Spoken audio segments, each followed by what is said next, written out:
Hi అండి, welcome to my channel life of సంతు. వచ్చాను కదా. స్టార్ట్ చేయడానికి ఏమీ లేదండి. ఏమీ లేదా అయితే బ్యాక్కి వెళ్ళిపోతాం అంటారేమో. ఉండండి ఉందిలేండి. ఏంటనంటే ఇక్కడ చూసారు కదా, ఆమ్ అంటూ తినేస్తున్నాను. బ్రెడ్ ఆమ్లెట్ చేశాను అనమాట. ఇది కూడా తెలిసిందే కదా. ఎందుకు అనంటే తెలియని వాళ్ళ కోసం.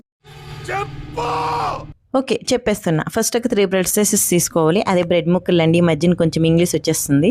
వాటిని పెనంపై కొంచెం గీ కానీ నెయ్యి కానీ రాసుకొని 2 వైపులా లైట్గా ఫ్రై చేసుకోవాలి. తర్వాత ఇంకో గిన్నెలో ఒక 4 గుడ్లు, ఉల్లిపాయలు, టమాటాలు, పచ్చిమిర్చి, కొత్తిమీర, కరివేపాకు వేసి మంచిగా మిక్స్ చేసుకోవాలి. ఆ తర్వాత అందులోనే కొంచెం పసుపు, కారం, ఉప్పు, ధనియాల పొడి అండ్ గరం మసాలా వేసి మంచిగా నొరగొచ్చినంత వరకు బీట్ చేయాలి. ఇలాగైతే ఆమ్లెట్ టేస్ట్ బాగుంటుందని ఎక్కడో విన్నానులేండి.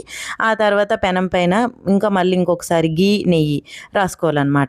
మాటికి ఎక్కడి నుంచి తెస్తామో అని అనుకుంటే ఆయిల్ రాసియండి. ఏది ఉంటే అది రాస్తాం, ఏం చేస్తాం. ఆ తర్వాత ఆ ఎగ్ మిక్స్ని లైట్గా మొత్తం ప్యాన్ మొత్తం స్ప్రెడ్ చేసేసి దానిపైన కొంచెం చీజు, దానిపైన బ్రెడ్ పెట్టేసి ఇంకా ఫోల్డ్ చేసుకోవాలి. ఒకవైపు కాలిన తర్వాత ఇంకొక వైపు.